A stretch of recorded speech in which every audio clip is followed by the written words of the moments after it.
The Miami Dolphins wasted little time after the 2024 NFL Draft to make their next big move. They've agreed to terms reportedly with wide receiver Odell Beckham Jr., as reports indicate this morning.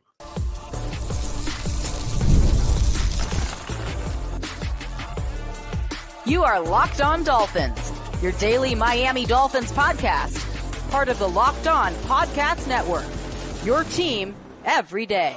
All right, Miami. Welcome to another episode of Locked On Dolphins. It is your team every day here on the Locked On Network. I'm your host, Kyle Krabs, a lifelong Miami Dolphins fan, host of Locked On Dolphins, co-host of Locked On NFL Scouting, author of Touchdown Miami on Substacks. You can find our shows on YouTube or wherever you listen to your favorite podcast here on the Locked On Network, because it is your team every day. We don't just say it, we live it here. And I had just got done finishing recording my final thoughts on the 2024 NFL Draft Class show when the news drops that the Dolphins have agreed to terms on a contract with wide receiver Odell Beckham Jr. to add to their wide receiver room for this upcoming season. And we've already got some early terms, courtesy of Marcel Louis-Jacques from ESPN. The initial reporting of the deal was worth up to about $8.25 million. It is a one-year contract for Odell and the Dolphins. There's kind of been some overtures in regards to Odell and Miami, and they had him on the visit, and they let the draft come and go, and they draft two wide receivers, and they still sign Odell Beckham. So I think there's some interesting fit things to get into as it pertains to Odell. But for the Dolphins specifically, this alleviates your question of who is the third wide receiver in the group. Who is the third wide receiver that in obvious passing situations, when you go 11 personnel and you got to spread and space the field, or you go 10 personnel, who do you have out there and why? And if teams take away 10 and 17, who's your answer? What I can tell you is this. Odell Beckham's no longer the player that he was his first three seasons in 2014, 2015, and 2016. But there is tangible value that he can bring to this Dolphins offense. And as a third option, we'll get into that fit here in a little bit. But the terms of this deal, everybody's going to point to the first reported number, but Marcel Louis-Jacques got the real numbers for us. This is a one-year deal for $3 million for Odell Beckham Jr. And the incentives on this deal can carry the value up to $8.25 million. Barry Jackson of the Herald is reporting that the Dolphins came up significantly with what their incentive offers were. But the base is the base. The base is a one-year, $3 million deal. I'll be interested to find out how they structured that. They could have accommodated that in their top 51 offseason salary cap fixtures anyway. Most of the offline books or the online books and my own personal books had the Dolphins between $2.5 to $2.8 million in cap space. But when Odell's added on a one-year, $3 million base, that you're only accounting for the difference between the current 51st contract and this new contract that's being added in. The 51st contract for him is about $1 million. So for a one-year, $3 million base, you need about $2 million in cap space to get this deal done and sign it like now. They have that. So they can accommodate the Odell Beckham signing at any point whenever pen is put to paper on that deal. But the way that this flurry of news has come out this morning, your expectation is that this isn't like, oh, we're going to agree to terms and sign it June 1st. No, like it's getting signed and it's go time. And I think for Miami, when you consider Odell last year, that deal was a one-year, $15 million contract to get him on a one-year, $3 million base. It's hard to be too mad without knowing what the incentives are. Are the incentives playtime based? Are they snap based? Are they performance and production based? Are they team accolades based? Like, there's a lot of different ways that you can structure incentivized money. And for Miami, I would not be surprised if they put him on an ascending tier of snaps or yards or receptions, and all of those things tier and scale together, that Miami would presumably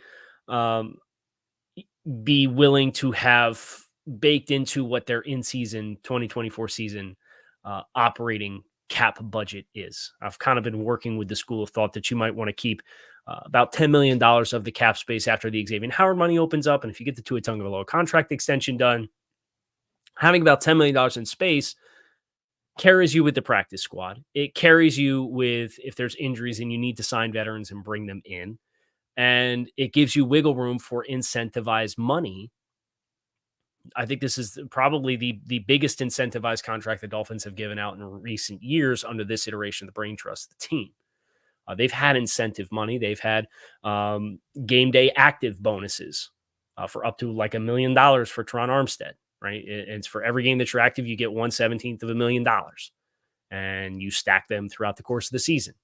And then the following year, you add that onto whatever the base salary is. This is a little bit of a different animal as far as the contract and how it's structured. And we don't know a lot of the details just yet. And I am hopping on. I would not be surprised, shame on me, for getting on this show early.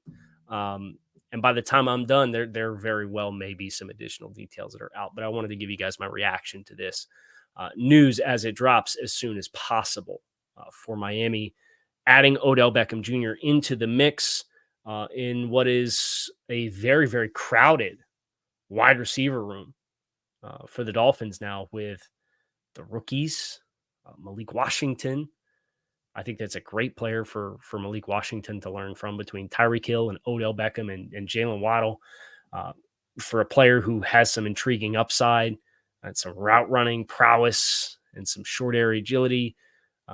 Excited for what he can potentially pick up from those guys, but that does not include Eric Ezukama. It does not include Cedric Wilson, Braxton Berrios or River Craycraft. Like there's guys that have been meaningful contributors. I don't think the numbers are going to line up for all these guys. I'd be surprised if they carry more than 6.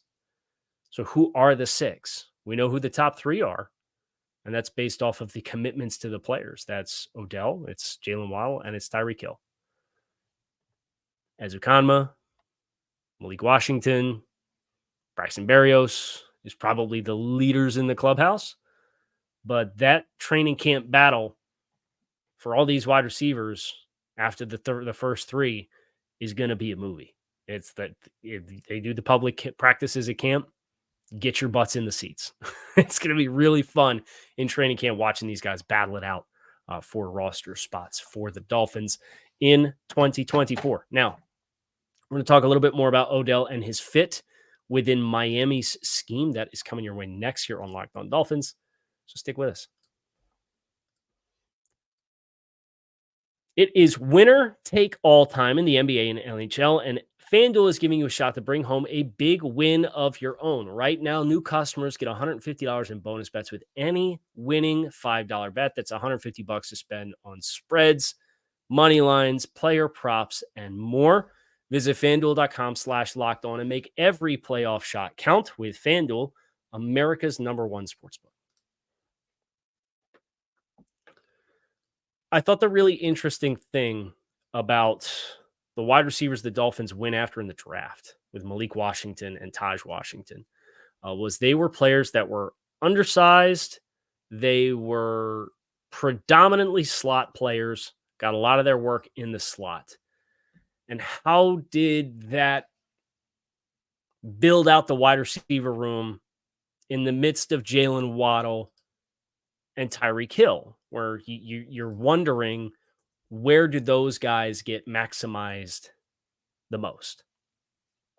That's where Odell Beckham Jr. comes in, because the rookies say, okay, if one of these guys is wide receiver 3, you're theoretically looking at Tyreek and Jalen being more outside type of presences in this offense. Odell changes that. Odell took 40 snaps in the slot this past season. He played 324 passing downs. 12% of them came in the slot. That is the 12.3 is the lowest percentage of slot snaps that Odell Beckham has taken in his entire career was this past season in Baltimore. And where he wins is deep crosses and corners and fades and goes. He can still move plenty. He can't maybe necessarily fly like he used to. But I think with the route running prowess, being able to get down the field, um, the route running prowess in the outside the numbers on the perimeter to win and have separation to create a target outside the numbers, um, all of those things are applicable for Jalen Waddle and Tyreek Hill. But to have a player who can simultaneously do that while allowing you to not be handcuffed and restricted to say, okay, if we want to make the best possible combination of route distribution and separation across the entirety of the field, how do we play those guys off of each other to allow us to have as many separators and as many winners in man coverage as possible? I think Odell Beckham, with the ways that he can win down the field, the way that he can create space, he's not a big slot snap taker, but he can separate outside the numbers. He could separate down the field. He can win down the field, and he plays outside. It gives you another layer for if you want. You've got plenty of guys that can win in short spaces and in the middle of the field, and guys that have some toughness. You've added Jonnu Smith to the mix as a middle of the field receiver. You've added Jalen Wright as another backfield target in the passing game. I just now feel a lot better about the total distribution of the team to know we don't have to play Jalen and Tyreek outside at a very high volume. We could still use those guys to win those routes as well. And that's the big scheme fit and scheme win in my mind for Odell Beckham coming to the Dolphins, is a established route technician who can win outside the numbers vertically and short. And that gives you a lot more peace of mind of what the entirety of the room can look like. But so long as I think there's proper expectations here, and people hear the name Odell Beckham and they think about what Odell was in New York, that was a long time ago. As long as there's proper expectations and they're calibrated appropriately, and you understand this is a complementary piece of the offense for the Dolphins. This is not an identity piece. This, on a week-to-week basis, might be a really critical part of your matchups to be able to win against other personnel.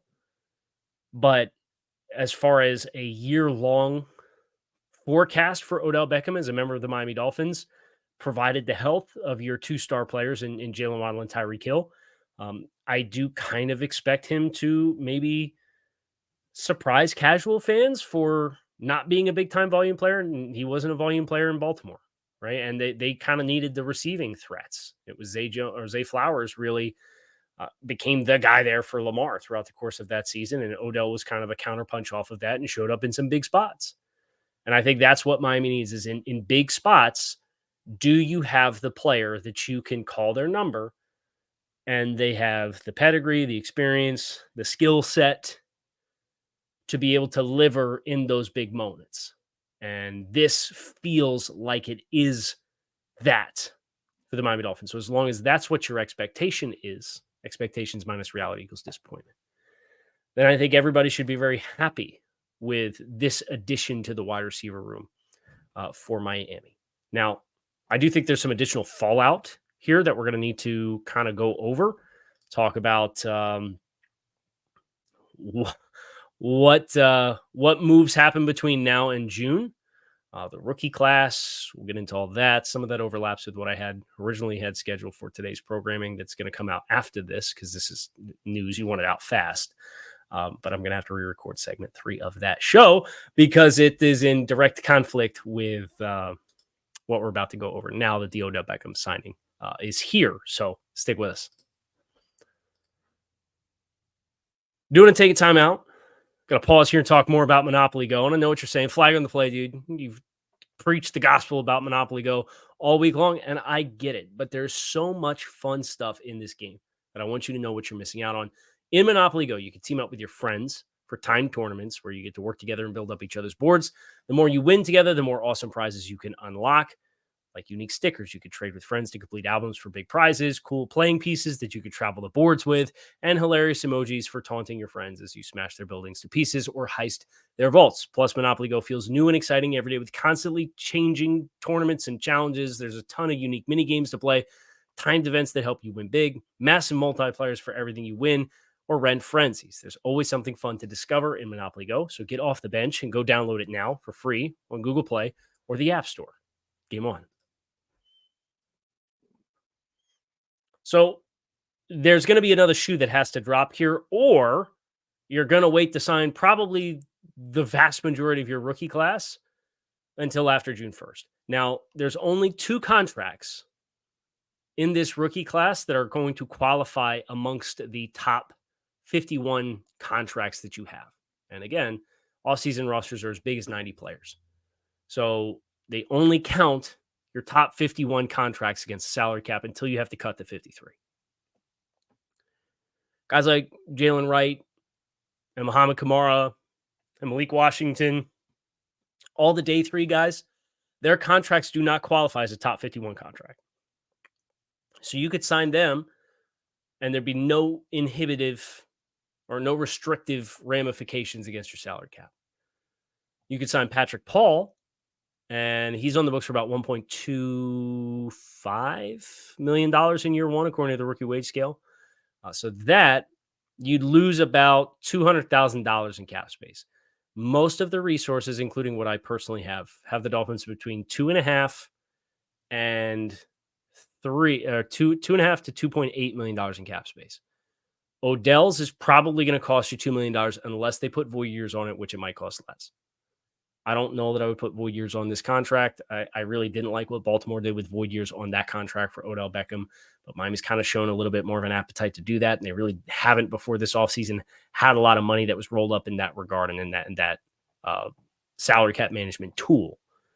So I would not be surprised. But if it's just 1 year, $3 million base, it is what it is.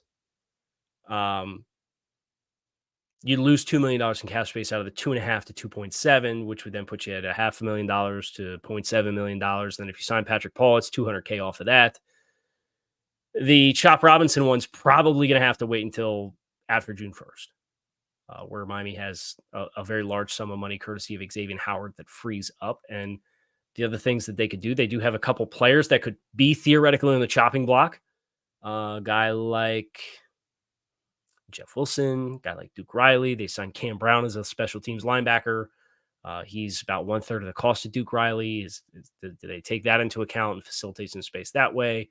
Or you could just wait until June 1st. You know, they have the rights to Chop Robinson, so there's no risk in prolonging that signing to officially put him on your payroll. But it is kind of the semantics of the salary cap and how the money comes open and so on and so forth.